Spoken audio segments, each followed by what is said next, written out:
channel. Pumunta sa Messages or Messenger. Pindutin ang Add Messages.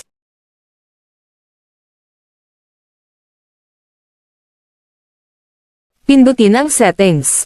Pindutin ang Theme. In ang plus sign, mamili ng gusto mong picture.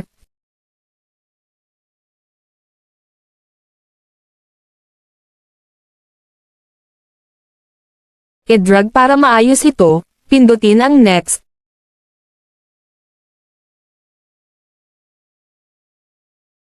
I-adjust ang brightness, pagkatapos, pindutin ang Done, pindutin ang keyboard, kung gusto mong alisin yung parang keypad, pagkatapos Pindutin ng apply. Ayan, nagbabago na siya, huwag kalimutan ay follow ako para updated kayo sa next kong mga video. Salamat!